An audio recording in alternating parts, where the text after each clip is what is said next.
प्यारे बच्चों, आज 9th क्लास हम लोग बायोलॉजी जो सेल चैप्टर पढ़ रहे थे, पार्ट 1 आपने पढ़ा है, उसको हम लोग आज आखिरी पार्ट पढ़ेंगे। उसका हम लोग पिछले क्लास में बहुत कुछ बात हम लोग किए थे, कुछ बात बाकी रह गई थी और आज हम लोग उसके बारे में बात करेंगे। मैं पीछे की कुछ बातें आपको एक बार बता देता हूँ। हम लोग सेल चैप्टर पढ़ रहे थे, ठीक है, और सेल चैप्टर में हम लोगों ने उसके बहुत सारे फंक्शन को पढ़ा, उसके पार्ट को पढ़ा, ठीक है। और अब हम लोग आज उसके ऑर्गेनल्स को पढ़ेंगे। ऑर्गेनल्स मतलब उसके छोटे छोटे ऑर्गन। आप जानते हैं ऑर्गन क्या होता है। जैसे हम अगर अपनी आँख की बात करें, हार्ट की बात करें, ये सब ऑर्गन है। लेकिन अगर ये सारे ऑर्गन ऐसे हो जाए जिसको माइक्रोस्कोप से देखने की ज़रूरत पड़े तो उसको हम लोग ऑर्गन नहीं कहते, ऑर्गेनल्स कहते हैं, ठीक है। तो जो हमारे सेल होते हैं, तो सेल के अंदर वो छोटे छोटे ऑर्गेनल्स मौजूद होते हैं। तो उन सारे ऑर्गेनल्स के कुछ ना कुछ फंक्शन होते हैं, काम होते हैं। उन सारे फंक्शन को आज हम लोग डील करेंगे। और वो सारे ऑर्गेनल्स आप जानते हैं कहाँ रहते हैं। आपको पता है साइटोप्लाज्म क्या होता है, प्रोटोप्लाज्म क्या होता है। तो साइटोप्लाज्म आप जानते हैं, वो लिक्विड जो कि सेल के अंदर रहता है, उस लिक्विड में वो सारे ऑर्गेनल्स तैरते रहते हैं। तो उन सारे ऑर्गेनल्स को एक एक करके हम आज बात करेंगे, ठीक है। तो चलिए शुरू करते हैं।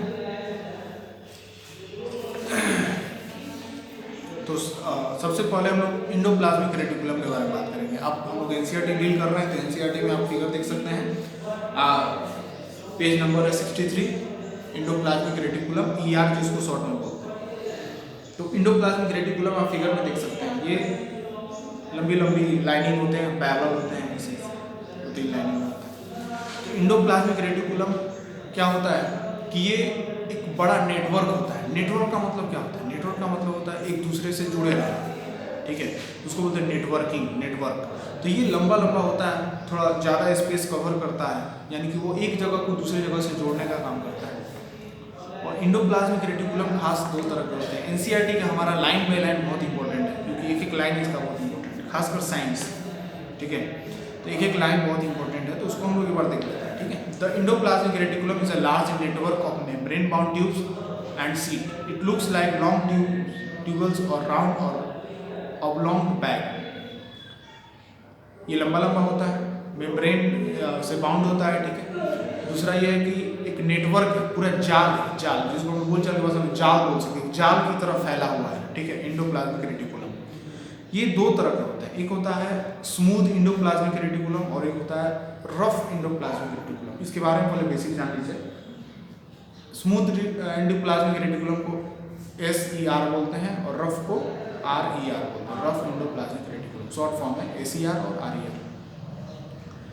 तो अच्छा, जो रफ है वो रफ क्यों है और स्मूथ स्मूथ मतलब एकदम चिकना, जिसमें उस पर कोई भी चीज़ लगा हुआ नहीं है, और रफ मतलब जो खुरदुरा टाइप का है। तो हम लोग अभी आगे पढ़ेंगे ऑर्गेनल जिसको बोलेंगे राइबोसोम। राइबोसोम ऑर्गेनल्स नहीं है, मतलब वो प्रोटीन लिपिड जैसा ही होता है, प्रोटीन ही होता है एक तरह से। तो राइबोसोम क्या होता है कि राइबोसोम बालू के दाना की तरह होता है और इंडोप्लाज्मिक रेटिकुलम के ऊपर चिपका हुआ होता है। और इंडोप्लाज्मिक रेटिकुलम के ऊपर जब वो बालू जैसा चिपका हुआ होता है, तो इसीलिए वो क्या हो जाता है, रफ हो जाता है। उसको बोलते हैं रफ इंडोप्लाज्मिक रेटिकुलम। और जिस इंडोप्लाज्मिक रेटिकुलम के ऊपर राइबोसोम चिपका हुआ नहीं होता है, उसको हम लोग स्मूथ इंडोप्लाज्मिक रेटिकुलम बोलते हैं, ठीक है। तो ये दोनों डिफरेंस है बस कि रफ मतलब क्या और स्मूथ मतलब क्या, इसको आप बहुत अच्छे से समझ गए। अब चलिए हम लोग इसको देखते हैं, इसका फंक्शन क्या है, क्योंकि सबसे पहले तो आपको फंक्शन पूछा जाएगा कि ये क्या है और उसके बाद उसका फंक्शन। तो फंक्शन सुनेंगे, ये लाइन सुनेंगे, the manufactured protein are then send to various place it the cell depends no need using the ER।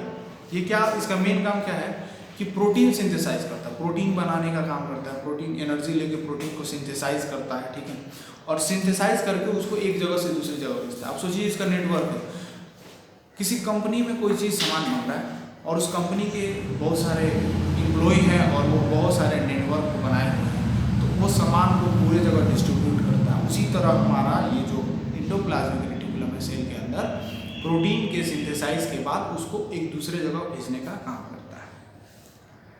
उसके बाद SER स्मूथ इंडोप्लाज्मिक रेटिकुलम क्या करता है, the smooth endoplasmic reticulum helps in the manufacture of fat molecules और lipid, important for cell function. Cell function के लिए जो fat molecules होता है, फैट मॉलिक्यूल्स होता है, लिपिड होता है। आप जानते हैं लिपिड का इस्तेमाल क्या होता है, हम बताए थे आपको कि लिपिड जो है उससे हमारा मेम्ब्रेन तैयार होता है। मेम्ब्रेन मतलब छिलका, किसी भी चीज़ का छिलका, तो मेम्ब्रेन तैयार होता है। लिपिड और प्रोटीन से बनता है हमारा सेल मेम्ब्रेन। तो लिपिड वहाँ की ज़रूरत है तो बनता यहाँ पे है और उसको फिर भेज दिया जाता है ताकि वहाँ पे उसका इस्तेमाल हो सके। उसके बाद है कि ये जो लिपिड बनाने वाला काम है, इस प्रोसेस को हम लोग बोलते हैं मेम्ब्रेन बायोजेनेसिस। मेम्ब्रेन बायोजेनेसिस, इस लाइन को याद रखेंगे। अब सोचिए एक सिंपल सा वर्ड है मेम्ब्रेन बायोजेनेसिस, अब इसके पूरे फंक्शन आपको लिखने पड़ेंगे, ठीक है। तो उसके बाद क्या है कि एक और फंक्शन दिया है इंडोप्लाज्मिक रेटिकुलम का। One function of the endoplasmic reticulum is to serve as channel for the transport of material, especially protein, between various regions of cytoplasm or between the cytoplasm and the nucleus. ये एक channel का काम करता है, यानी एक जगह से दूसरी जगह को जोड़ने का काम करता है, ठीक है। अब मान लीजिए कि कोई दो जगह है, जैसे बेतिया है, बेतिया के बाद एक और जगह मोतिहारी है। अब इस दोनों जगह, ये दोनों अलग अपने आप में कुछ ना कुछ किसी खास है किसी तरह से। अब इस दोनों को जोड़ने के लिए, एक जगह से दूसरी जगह सामान पहुंचाने के लिए एक कोई ना कोई रास्ता चाहिए, और वहीं से रास्ता मिल जाए, चाहे वो बाई ट्रेन हो, बाई रोड हो, एयर हो, एक रास्ता मिल जाए तो वही रास्ता तैयार देता है क्या, तो इंडोप्लाज्मिक रेटिकुलम एक रास्ता तैयार करके देता है ताकि मटेरियल को एक जगह से दूसरी जगह तक ट्रांसफ़र किया जा सके।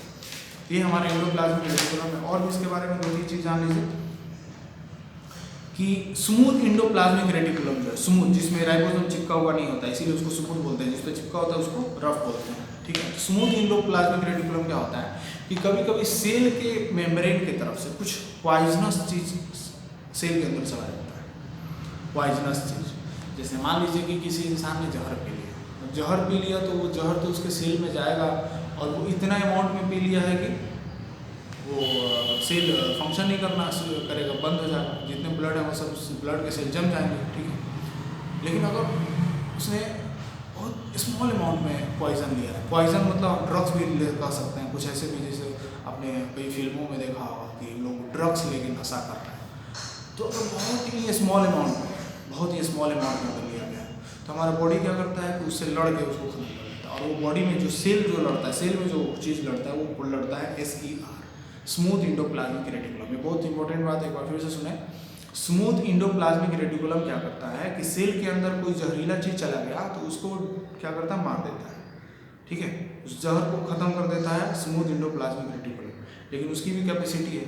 अब मान लीजिए कि कोई बहुत ज़्यादा कोई पॉइजन ले लिया तो उसको तो मार नहीं सकता है। अगर हल्का फुल्का किसी तरह का कोई पॉइजनस चीज़ है तो उसको मार सकता है। इसको आप याद रखेंगे। जैसे यहाँ लिखा हुआ है क्या, SER plays a crucial role in detoxifying many poisons and drugs, ठीक है। इसको डिटॉक्सिफाई करता है यानी कि साफ करता है, ठीक है। और आप इस फिगर में, प्लांट सेल के फिगर में भी देख सकते हैं कि रफ इंडोप्लाज्मिक रेटिकुलम की तरह और स्मूथ इंडोप्लाज्मिक रेटिकुलम की तरह बहुत एक जाल की तरह दिखाया गया। तो आपने ये जान लिया कि रफ इंडोप्लाज्मिक रेटिकुलम क्या होता है और उसके फंक्शन क्या होते हैं, और इसके जो डिफिनीशन और ये जितने भी नोट्स हैं वो तो आपको प्रोवाइड रहेंगे, आप उसको भी पढ़ें। फिर आगे दिया है NCERT में गोल्जी अपार्चस। गोल्जी अपार्चस क्या होता है, गोल्जी बॉडी भी इसको कभी कभी बोलते हैं। तो सबसे पहले ये जान लीजिए कि इसके बारे में ज़्यादा खोजबीन जो भी सबसे पहला आदमी किया था वो थे कैमिलियो गोल्जी, और इसीलिए उनके नाम की वजह से इसका नाम उन्होंने क्या रख दिया, गोल्जी अपार्चस। ये क्या होता है, These membrane often have connection with the membranes of ER and therefore constitute another protein of a complex cellular membrane system. ये इंडोप्लाज्मिक रेटिकुलम से जुड़ा होता है और दूसरे ऑर्गन से भी जुड़ा होता है, यानी ये भी एक चैनल का काम करता है, ठीक है। ये पैकिंग और सेंडिंग का काम करता है। सीधी शब्दों में बात किया जाए तो गोल्जी अपार्चस किसी चीज़ को पैक करता है और सेंड करता है। मान लीजिए कि आपने ईद का सीज़न अभी आने वाला है, आपने कुछ ऑनलाइन ऑर्डर किया हो, तो ऑनलाइन ऑर्डर किया है तो बन रहा है कहीं और, ठीक है, लेकिन फ्लिपकार्ट से आपने सपोज ऑर्डर कर दिया, किसी और भी वेबसाइट से ऑर्डर कर दिया, तो क्या होगा कि वहाँ पे वो कंपनी में सामान भेजा जाएगा और उस कंपनी का काम सिर्फ इतना है कि वो उस सामान को पैक करके उसके जगह पर पहुँचा देगा। उस कंपनी का काम बस इतना ही है कि उस सामान को जो भी आया है उस सामान को पैक करके एक जगह जहाँ पे उसको भेजना है, जिस भी कस्टमर के पास भेजना है वहाँ तक पहुँचा देगा, ठीक है। कोई भी कंपनी आप ऑनलाइन साइट से जब देखते हैं तो उसका काम ये नहीं होता है कि सामान खुद बनाए, बिल्कुल नहीं। सामान दूसरा चीज़ बनाता है, लेकिन उसका काम सिर्फ इतना है कि पैक करके उसको भेज देता है। आप जब भी खोलते हैं कपड़ा तो सबसे पहले उसका पैकिंग खोलते हैं, उसमें से आपको सामान मिलता है। तो उसी तरह यहाँ पे गोल्जी अपार्चस है, सिर्फ वो सिर्फ यही काम करता है कि किसी भी चीज़ को पहले वो पैक कर लेगा और पैक करके उसकी जगह तक पहुँचा देगा। अब कहेंगे सर ये पैक कैसे, कार्टून से तो पैक नहीं करता होगा, लेकिन एक कुछ मतलब एक लेयर बना देता है, ठीक है, लेयर बना देता है किसी भी चीज़ में। जैसे मान लीजिए एक प्रोटीन को एक जगह से दूसरी जगह भेजना है, प्रोटीन बना एक जगह, जैसे इंडोप्लाज्मिक रेटिकुलम के पास बना, और उसको वहाँ पे भेजना है मेम्ब्रेन तक। तो क्या करेगा गोल्जी अपार्चस, उस प्रोटीन को पैक करेगा, लेयर चढ़ा देगा और उसको वहाँ से वहाँ तक पहुँचा देगा। यानी गोल्जी अपार्चस सिर्फ और सिर्फ क्या काम करता है, तो पैकिंग और सेंडिंग दो ही काम करता है। देखिए इसको मैं एनसीईआरटी की लाइंस बोल देता हूँ। The material synthesized near the ER is packaged and dispatched to various targets inside and outside the cell through the Golgi apparatus. यही है मेन फंक्शन इसका। और भी कुछ फंक्शन है मेन, इसको देख लीजिए कि इन सम केस, कुछ केस में complex sugar may be made from simple sugar in the Golgi apparatus. Complex sugar को सिंपल शुगर में भी चेंज करने का काम कौन करता है, गोल्जी अपार्चस। अब इसको क्या कहते हैं, lysosomes. Formation of the Golgi apparatus is also involve in the function of lysosome, यानी कि लाइसोसोम बनाने के लिए भी हमारा गोल्जी अपार्चस काम था। अब लाइसोसोम क्या है, थोड़ा देर में ही हमें पता चलेगा लाइसोसोम क्या है। आत्महत्या की थैली उसको बोलते हैं, बचपन से आप पढ़ते आ रहे हैं पिछले क्लास से। कॉम्प्लेक्स शुगर को सिंपल शुगर में बदलना, ये क्या होता है, तो सुनिए। शुगर बहुत सारे टाइप के होते हैं, ठीक है। जैसे हम लोग सिंपल जो शुगर बाजार में किराना दुकान से लेते हैं, चीनी जिसको बोलते हैं वो चीनी, लेकिन चीनी को हम इंग्लिश में शुगर बोलते हैं, लेकिन शुगर के कई सारे टाइप हैं। आप खुद सोचिए, वो जो हमें चीनी किराना दुकान से मिला है तो उसको गन्ने के जूस से तैयार किया, ठीक है, यानी गन्ने के जूस से जो चीनी निकला उसको हम लोग सिंपल शुगर बोल दिए, ठीक है। लेकिन आप खुद सोचिए कि अगर आप एप्पल खाते हैं, एप्पल भी मीठा लगता है, तो उसके अंदर भी शुगर है। शुगर मतलब वो मीठापन है, चीनी है। जिस तरह गन्ना भी एक फल है, गन्ना मतलब उसमें से रस निकला और उस रस से चीनी बना, जिसको हम शुगर के लिए इस्तेमाल करते हैं, ठीक है। तो आम भी मीठा लगता है, यानी उसके अंदर भी मीठापन है। दूध पीते हैं, गाय का दूध या आपने जो भी दूध पिया, जो भी आप दूध पीते हैं, ताज़ा आप दूध पीते हैं, हल्का उसमें मीठा लगता है। तो मीठा लगता है तो यानी उसके अंदर भी मिठास है, यानी स्वीटनेस है। आप जो भी चीज़ खाते हैं जो मीठा लगता है, यानी उसके अंदर भी मिठास है। तो क्या वो सभी मिठास के एक ही नाम है, शुगर बोलते हैं? नहीं, उन सभी शुगर के अलग अलग नाम हैं। जैसे कि आप दूध में पाए जाने वाले, दूध मीठा लगता है तो दूध में पाए जाने वाले शुगर को हम लोग लैक्टोज बोलते हैं। लैक्टोज नाम याद रखेंगे। दूध में पाए जाने वाले मीठापन यानी चीनी को हम लोग लैक्टोज बोलते हैं। फ्रूट में पाए जाने वाले, फ्रूट में यानी फलों में पाए जाने वाले फल चीनी को, मीठापन को हम लोग बोलते हैं फ्रुक्टोज, ठीक है। तो उसी तरह होता है लैक्टोज, ग्लैक्टोज, सुक्रोज, माल्टोज, बहुत सारे टोज जितने लगे हुए हैं सब चीनी के भाई बहन हैं। कई सारे अलग अलग चीज़, इनसे निकला तो इसका अलग नाम, इससे निकला तो इसका अलग नाम। तो ये तो अलग अलग चीज़ों से निकला तो कॉम्प्लेक्स शुगर है। कॉम्प्लेक्स क्या होता है, जो बहुत अलग अलग चीज़ों से निकला, उसको सिंपल यानी कि हमारे शरीर को जो ज़रूरत है वही चाहिए। हमें सिंपल शुगर चाहिए, इतना कॉम्प्लेक्स शुगर नहीं चाहिए। तो ये सारे कॉम्प्लेक्स शुगर को, फल का रस, दूध का चीनीपन, मीठापन, फल का मीठापन, इन सारे मीठापन को नहीं चाहिए शरीर को। वो उसको पहले क्या करता है कि सिंपलेस्ट फॉर्म में तोड़ता है, सिंपल शुगर में तोड़ता है और फिर उसको सिंथेसाइज करके एनर्जी बनाता है, ठीक है। आप जानते हैं एनर्जी का सबसे मेन यही है। बहुत से एकदम डर लग रहा है, मतलब एकदम कमजोरी हो गया तो तुरंत एक गिलास चीनी पीजिए, तुरंत थोड़ा एनर्जी आ जाता है। ग्लूकोज का काम है। आपने टीवी में प्रचार भी देखा होगा, एक बच्चा क्रिकेट खेल के आता है, बैट लेके घर में एकदम थके हारे बोलता है मम्मी ग्लूकोन डी, तो मम्मी उसको ग्लूकोन डी पिलाती है, तुरंत उसके पास एनर्जी आ जाता है। तो एनर्जी देने के लिए सबसे ज़्यादा चीनी का इस्तेमाल होता है, ठीक है। तो आप गोल्जी अपार्चस समझ गए। गोल्जी अपार्चस का दो काम, पैकेजिंग और सेंडिंग, और दूसरा कॉम्प्लेक्स शुगर को सिंपल शुगर में तोड़ देता है। अब चलिए, मैंने एक वो वर्ड बोला था लाइसोसोम, लाइसोसोम भी बनाता है गोल्जी अपार्चस। तो लाइसोसोम क्या होता है, तो लाइसोसोम सुनिए क्या होता है। तो लाइसोसोम बस क्या है कि इसको आत्महत्या की थैली बोलते हैं, हिंदी में सुसाइडल बैग बोलते हैं। सुसाइडल बैग क्यों बोलते हैं, देखिए क्या है कि सेल बहुत सारे हमारे, जो लाखों सेल है हमारे शरीर में, तो वो सेल है किसी वजह से अगर वो खराब हो जाए,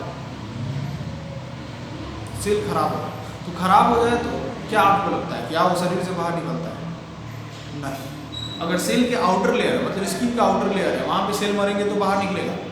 आपके रूम में जहाँ पे भी आप जहाँ से आप वीडियो को देख रहे हैं तो रूम में भी आप बैठे हैं तो उसमें जो धूल है उसमें से 90% धूल आपके बॉडी का डेड सेल है। 90% धूल जो है उस रूम को जब भी झाड़ू लगता है तो धूल उड़ते हैं तो उस धूल में 90% आपके बॉडी का डेड सेल है, वो झड़ते रहते हैं बॉडी से। इसकी आप इसे नाखून में से खुजली किए बहुत सारे झड़ते हैं, आपको दिखाई भी नहीं है, बहुत ही माइक्रो, और वो डर्ट का रूप ले लेते, धूल का रूप ले लेते। ठीक है, तो शरीर के अंदर जो सेल होता है अगर वो किसी वजह से खराब होता है तो उसके अंदर एक छोटा सा ऑर्गेनल्स पाया जाता है सेल के अंदर पानी में तैरता हुआ, जिसको बोलते हैं लाइसोसोम। लाइसोसोम के अंदर एंजाइम्स होते हैं। एंजाइम मतलब बहुत ही माइक्रो कीड़े समझ सकते हैं, एंजाइम उसको बोलते हैं। वो एंजाइम क्या होता है, जैसे ही वो लाइसोसोम मतलब सेल को मतलब खराब हुआ, काम करना बंद किया, तो लाइसो या चोट लगा उसको, किसी तरह का मरने वाला स्थिति है सेल, तो क्या होता है कि लाइसोसोम फट जाता है। एक छोटा सा थैली होता है, बहुत ही माइक्रो थैली, वो फटेगा, और वो फटेगा तो उसके अंदर से एंजाइम निकलेंगे और निकल के पूरे जितने भी सेल के अंदर ऑर्गेनल्स थे वो सारे ऑर्गेनल्स को खा जाएंगे और वहीं पे वो खत्म हो जाएंगे, डिस्ट्रॉय हो जाएंगे। अब आपके मन में ये सवाल आता होगा कि क्या सिर्फ वो अपने ही सेल के ऑर्गेनल्स को खाते हैं या अगल बगल के सारे सेल के ऑर्गेनल्स को खा जाते हैं? तो सिर्फ और सिर्फ अपने सेल के ऑर्गेनल्स को खाते हैं। क्यों? क्योंकि अगर सबको खाने लगे तो एक भी सेल हमारे बॉडी में मरा तो गोल्जी अपार्चस उसको खाएगा, उसके साथ साथ पूरे शरीर के सेल के ऑर्गेनल्स को खा जाएगा, तो हम लोग ऐसे ही मर सकते हैं। तो इसीलिए वो सिर्फ अपने सेल के ऑर्गेनल्स को डिस्ट्रॉय कर देता है। तो गोल्जी अपार्चस को सुसाइडल बैग बोलते हैं। क्यों बोलते हैं आप समझ गए? अपने आप को ही खा जाता है, और खाना भी जरूरी है, अपने आप को ही डिस्ट्रॉय करना जरूरी है। आप खुद सोचिए, एक पेड़ का पत्ता, उसके सेल मर रहे हैं तो मर रहे हैं, तो वो झड़ नहीं रहे, वो उसी में है, और उसी में है। इसके वजह से जब उस पत्ता थोड़ा पुराना हो जाता है तो मुरझा जाता है। याद कीजिए कि उसका एक सीजन आता है और वो इतना मुरझा जाता है तो उस पतझड़ के सीजन में सारे पत्ते, मरे हुए सेल के सारे पत्ते झड़ जाते हैं और उसके जगह पे नए नए पत्ते निकलते हैं, क्योंकि उसमें सारे सेल क्या होते हैं, जिंदा होते हैं। अब हमारा सेल, हमारा बॉडी तो पतझड़ में ऐसा नहीं कि पतझड़ में मर गए फिर सामान्य खिल गए। हम तो एक बार जन्म लिए तो हमारा एक नॉर्मल जो है लाइफ टाइम 60 साल 70 साल है, तो ऐसा तो नहीं है। तो हम लोग को क्या होता है, तो ये लाइसोसोम बहुत फायदा करता है। ठीक है, ज़्यादा था, ऐसा नहीं कि प्लांट सेल में लाइसोसोम नहीं है, तो उसमें भी होता है, लेकिन हम लोगों में लाइसोसोम मेन फंक्शन करता है, उसको डिस्ट्रॉय कर देता है सेल को, मरे हुए सेल को, ताकि हम लोग चमकदार हमेशा चमकते रहे। तो कुछ सोचिए, स्किन, चेहरे का स्किन का सेल मरा, हमारा एकदम काला काला चेहरा रहेगा, हमेशा मुरझाया हुआ रहेगा, एकदम डर्ट लगेगा।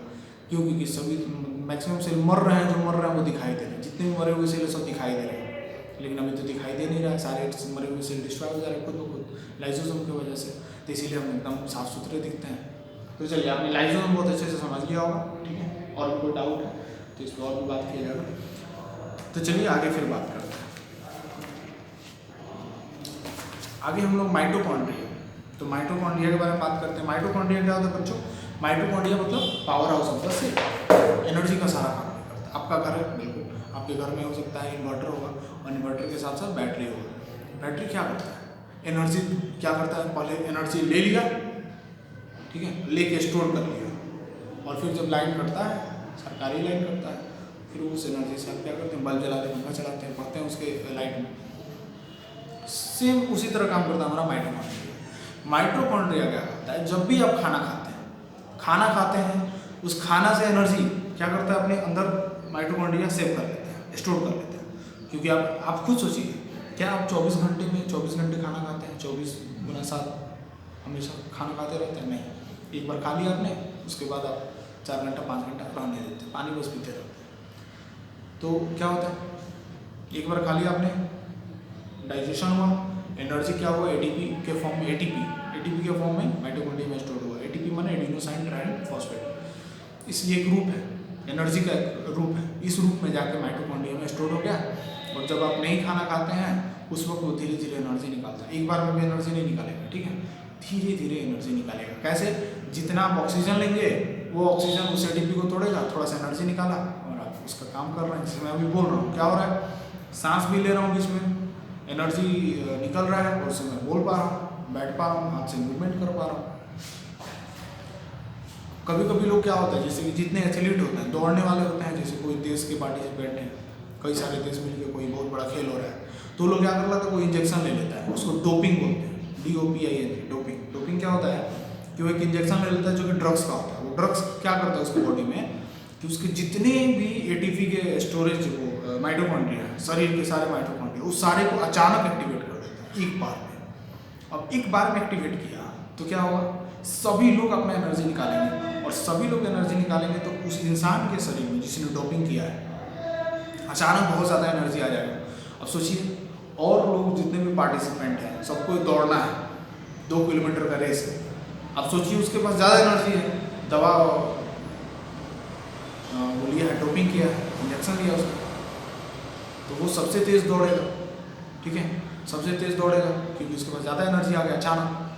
वो ज़्यादा एनर्जी स्टोर रहता है। आप खुद सोचिए, आप सामने खेलने जाते हैं, खेल के सामने लौटते हैं, एकदम थके हारे रहते हैं, एकदम थके हारे, और थके हारे रहते हैं, आधे रास्ते तक आए, एकदम धीरे धीरे चल रहे हैं, क्यों, क्योंकि बहुत थक गए हैं, बहुत खेले हैं इसीलिए थक गए हैं। अचानक कोई कुत्ता पीछे लग जाए, अचानक एनर्जी आएगा, क्या होगा, आपकी ब्रेन तुरंत मैसेज करेंगे पूरे बॉडी को कि जितने स्टोर्ड एनर्जी है निकालो, तुमको अपना जान बचाना है, कुत्ता नहीं तो काट लेगा, भागो। तुरंत ब्रेन ने ऑर्डर दिया, सारे बॉडी के सेल और एक्टिव हो गए, सारे माइटोकॉन्ड्रिया ने अपना काम शुरू कर दिया, तुरंत आपकी बॉडी में करंट जैसा लगेगा, आप भागना शुरू कर देंगे क्योंकि कुत्ता काट लेगा। तो ये फंक्शन है बॉडी का, ठीक है, इसको आपको बहुत अच्छे से समझना है। तो माइटोकॉन्ड्रिया आपने समझ लिया, माइटोकॉन्ड्रिया एनर्जी देने का काम करता है। ATP की बैटरी का समझ सकते हैं, हमारे जिस तरह घर में बैटरी होता है उसी तरह हमारे सेल के अंदर माइटोकॉन्ड्रिया होता है, energy power house of the cell. चलिए, माइटोकॉन्ड्रिया के बाद क्या होता है, प्लास्टिड। प्लास्टिड के बारे में पढ़ते हैं। तो प्लास्टिड अभी तक तो जितने पढ़े हैं हम लोग, तो प्लांट सेल और एनिमल सेल दोनों में पाए जाते हैं, लेकिन प्लास्टिड सिर्फ और सिर्फ किसमें पाया जाता है बच्चों, तो प्लांट सेल में पाया जाता है, एनिमल सेल में नहीं पाया जाता। हम लोग को लाल, पीला, हरा होने की कोई जरूरत नहीं है, हम लोग का एक सिंपल सा कलर है, वही कलर मेलेनिन की वजह से होता है। याद रखेंगे, हमारा जो स्किन का कलर है वो किसके वजह से होता है, तो मेलेनिन के वजह से हमारा बॉडी का ऐसा कलर होता है। कोई गोरा होता है या काला होता है या सांवला होता है, इसके अलावा और कुछ नहीं, ठीक है। कभी आपने ऐसा नहीं देखा होगा कि एक इंसान है जो पूरा एकदम रेड है, एकदम डार्क रेड, या एकदम वो पीला है, एकदम पीला, वैसा नहीं है, क्योंकि वैसा हम लोग के पास सिस्टम ही नहीं है कि हम एकदम लाल हो जाएं या एकदम पीले हो जाएं। हाँ, गुस्सा होते हैं हम लोग तो लाल पीले हो जाते हैं। तो लाल पीले होने की कहावत है, जैसे लाल हो जाए, जैसे मान लो कि कोई आदमी को बहुत जोर से किसी ने मार दिया, थप्पड़ मार दिया, जैसे कई सारे बच्चे गलती करते हैं, टीचर को 1-2 झापड़ लगा देता है, तो लग जाने के बाद क्या होता है, सपोज मान लो गाल पे लगा उस बच्चे के, तो गाल जो है लाल हो जाता है। तो उसमें जितने पिगमेंट है ना, तो जितने मतलब उसके सेल हैं, वो सारे सेल कितने तो मर जाते हैं, कुछ सेल मर जाते हैं। आप थोड़ा सा कहीं पे इसे नाखून भी इसे कर देते हैं ना, तो वहाँ पे कितने सेल मर जाते हैं, ठीक है। तो हमारे बॉडी का फंक्शन है, स्किन लाल हो जाना, थोड़ा सा हल्का सा रेड हो जाना, शर्म की वजह से या पिटाई की वजह से, डर की वजह से भी मुँह लाल हो जाता है। तो ये सब मतलब बॉडी का फंक्शन है, लेकिन इसके लिए कोई पिगमेंट नहीं है। ये नहीं कहेंगे कि हाँ रेड कलर हमारे बॉडी में है, जब हम लोग डरे हुए रहते हैं, अचानक डर जाते हैं या कोई मारता है तो वो रेड कलर निकलता है, स्किन लाल लाल दिखता है, नहीं, ऐसा कुछ नहीं है। तो प्लांट में पिगमेंट होता है, प्लास्टिड होता है, और प्लास्टिड किसी किसी किताब में 2 लिखा है, किसी किसी में 3 पार्ट में दिया है। आपको मैंने नोट्स में 3 पार्ट में दिया है, ठीक है। तीनों पार्ट आप देख लीजिए। जिससे तो आप जानते हैं क्लोरोफिल, क्लोरोप्लास्ट जिसको बोलते हैं, वो सिर्फ और सिर्फ हरा कलर देगा। क्लोरोफिल क्या करेगा, क्लोरोप्लास्ट जिसको बोलेंगे, हरा कलर को प्रोवाइड करेगा, ग्रीन कलर प्रोवाइड करेगा। फिर एक है मेन है, जिसे किताब में दिया कि there are 2 types of plastid. तो NCERT जो बोला उसको सबसे ज़्यादा मानना है। जैसे मैंने बोल दिया कि किसी में 3 देता है, तो 3 आप खुद से बना सकते हैं, लेकिन NCERT बोला 2, तो आप एग्जाम में भी 2 ही लिखेंगे, 3 मत लिखिएगा। क्रोमोप्लास्ट, क्रोमोप्लास्ट क्या होता है, ये कलर्ड प्लास्टिड होता है, ये सेल के अंदर रहता है, ठीक है, सिर्फ प्लांट सेल के, एनिमल सेल के नहीं, प्लांट सेल के। ये सभी कलर देगा, उसको सभी कलर देगा। ये काम क्या करता है, अच्छा आप खुद सोचिए, किसी प्लांट में पीला फूल निकला, अड़हुल का फूल किसी प्लांट में निकला लाल कलर का, किसी प्लांट में वाइट कलर का फूल निकला, आम है कभी हरा है, पक जाने पर पीला हो जा रहा है, लीची है, लीची अंदर वो वाइट है और लीची के बाहर लाल है।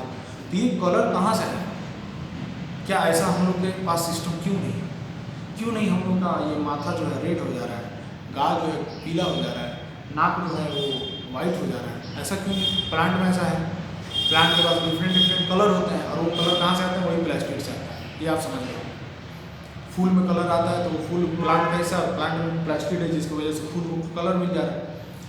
तो दो तरह का मेन है, एक क्रोमोप्लास्ट, क्रोमोप्लास्ट कलर्ड प्लास्टिड होता है जो सारे कलर मिलते हैं, लेकिन सिर्फ कौन नहीं मिलता? तो हरा कलर नहीं मिलता। और दूसरा एक दिया है ल्यूकोप्लास्ट, ल्यूकोप्लास्ट होना चाहिए, क्रोमोप्लास्ट कलर्ड प्लास्टिड, हाँ ल्यूकोप्लास्ट व्हाइट और कलरलेस प्लास्टिड। ल्यूकोप्लास्ट क्या होता है कि जिस ल्यूकोप्लास्ट एक प्लास्टिड होता है जिसमें क्या होता है कि सिर्फ वाइट कलर देता है और उसके अलावा कोई कलर नहीं देता। और आपने क्लोरोप्लास्ट जानी है, क्लोरोप्लास्ट सिर्फ ग्रीन कलर देता है। तो ये तीन तरह के मेन मैं बता रहा हूँ आपको, ये तीनों याद रखेंगे आप। फिर से मैं एक बार रिवाइज कर देता हूँ। क्रोमोप्लास्ट सभी कलर देगा, ग्रीन नहीं देगा। ल्यूकोप्लास्ट कोई कलर नहीं देगा, सिर्फ वाइट देगा। और क्लोरोप्लास्ट सिर्फ और सिर्फ ग्रीन देगा और कोई कलर नहीं देगा। चलिए, तो प्लास्टिड हो गया। फिर आता है नेक्स्ट वैक्यूल्स। वैक्यूल्स क्या होता है? तो वैक्यूल्स बोलते हैं खाली जगह, खाली जगह को वैक्यूल्स बोलते हैं। मान लीजिए कि आप आपका घर बनाए हैं, सारे घर में मतलब 5 रूम है, तो 5 रूम में 4 रूम को आपने अच्छे से कुछ ना कुछ, किसी को किचन बना दिया, किसी को बेडरूम बना दिया, किसी को डाइनिंग रूम बना दिया, लेकिन एक रूम आप जरूर रखते हैं जिसको आप स्टोर रूम बोलते हैं, जिसमें जितना अचरा कचरा सब डाल देते हैं, मतलब जितना जो इसका इस्तेमाल बहुत कम हो, साइकिल लगाना या कुछ भी रखते हैं उसमें डाल देते हैं। यानी कि ऐसा जगह रखते हैं जो आपकी मतलब जो उसमें बार बार जाना नहीं है, उसमें एक स्टोरेज के रूप में आप रखते हैं। जैसे किचन का स्टोरेज है, स्टोरेज चावल दाल का बोरा रखना है तो उसमें डाल सकते हैं, मेन सारा उधर है, लेकिन ये आपको गोदाम के रूप में। तो उसी तरह प्लांट सेल या एनिमल सेल के अंदर वैक्यूल्स होते हैं, ये दोनों होते हैं वैक्यूल्स। वो क्या होता है कि सेल के अंदर खाली जगह होता है। वो खाली जगह क्या होता है कि कभी भी सेल को ज़रूरत होता है उस खाली जगह का इस्तेमाल करने के लिए, तो उसका कर लेता है। आपके घर के दरवाजे के सामने अगर या अगल बगल कोई खाली जगह होता है तो आप कभी ज़रूरत पड़ने पर उसका इस्तेमाल करते हैं ना। कभी आपके घर में कोई फंक्शन है तो उसमें बगल में पंडाल गिरवा लिया आपने, खाली जगह है, तो आपने उस खाली जगह का इस्तेमाल हमेशा नहीं करते हैं, कभी कभी करते हैं, ठीक है, कभी कभी उसका इस्तेमाल करते हैं, या हो सकता है कभी हमेशा करते होंगे। तो वही है वैक्यूल्स सेल में। सेल में वैक्यूल्स क्या करता है कि उस खाली जगह का इस्तेमाल करता है सेल वैक्यूल्स का। कभी कभी अपना फैट शुगर है उसको वहाँ पे रखता है, या कभी कभी और भी बहुत सारे फंक्शन करता है। जैसे यहाँ पे लिखा है कि vacuoles are storage sac of solid और लिक्विड कंटेंट्स। वो सॉलिड और लिक्विड जो भी हो उसको वहाँ पे रखता है। Plant cell vacuoles are full of cell sap and provide turgidity and rigidity of the cell. Many substances important in life of the plant cell are stored in vacuoles. बहुत सारे ऐसे चीज़ हैं जो वहाँ पे स्टोर रहते हैं। रिजिड है और टर्जिडी यानी कि उसको थोड़ा हार्ड बनाता है, ठीक है। प्लांट सेल में थोड़ा हार्ड होता है, एनिमल सेल थोड़ा कम हार्ड होता है, उसी को यूज होता है, मतलब वो थोड़ा सा स्पेस ऑक्यूपाई करता है, ये याद रखें। उसके बाद एक लास्ट टॉपिक है सेल डिवीज़न। सेल डिवीज़न आप जान लीजिए क्या होता है। सेल डिवीज़न में मेनली आपको दो प्रोसेस, सेल डिवीजन दो तरह का, एक होता है मिटोसिस, एक होता है मायोसिस, ठीक है। तो मिटोसिस ज़्यादा इंपॉर्टेंट है आपके लिए, तो मिटोसिस आप पहले जान लीजिए। मिटोसिस क्या होता है? एक सेल हमेशा अपना कॉपी तैयार करता है, और मैंने आपको बोला है कि सेल अपना कॉपी कब तैयार करेगा? जब उसके अंदर डीएनए होगा। डीएनए नहीं होगा तो अपना कॉपी तैयार नहीं कर सकता, ठीक है। तो एक सेल क्या करता है कि जिस तरह अमीबा कैसे अपने दो पार्ट में, अपने आप को दो पार्ट में बांट लेता है अपने जैसा, उसी तरह हमारे बॉडी का सेल जब भी मतलब थोड़ा एजेड हो जाता है या उसको दो पार्ट में टूटना होता है, तो या तो मरेगा, मरने से पहले क्या करेगा? दो पार्ट में तोड़ लेगा, ठीक है, दो पार्ट में। उसको बोलते हैं मिटोसिस। मिटोसिस प्रोसेस क्या होता है कि जब सेल 1 से 2 हो जाते हैं, 2 से फिर 4 होते हैं, 4 से फिर 6 होते हैं, ऐसे बढ़ते जाते हैं, और हमारे शरीर में सेल की कमी नहीं होती। खाना वाना नहीं खाएंगे, सेल बहुत ज़्यादा मरेगा, कम होगा तो हम दुबले पतले हो जाएंगे, एकदम दुबले पतले, हड्डी दिखाई देने लगेगा कि एकदम सूख गए हैं, घर वाले बोलेंगे खाना वाना नहीं खाता, बीमार रहता है। सेल अपना मिटोसिस प्रोसेस नहीं कर रहा, उसके लिए एनर्जी चाहिए, ठीक है, एनर्जी चाहिए। कोई अगर बहुत ज़्यादा खाता है, एक्सरसाइज करता है, तो उसकी बॉडी थोड़े ज़्यादा मसल्स होते हैं, क्यों मसल सेल बहुत ज़्यादा बनते हैं प्रोटीन की वजह से, तो उसके सेल थोड़े विशाल दिखाई देते हैं, ठीक है। तो ये सेल डिवीज़न मिटोसिस है। एक मायोसिस भी है, उसको भी हम डील कर देते हैं। मायोसिस क्या होता है?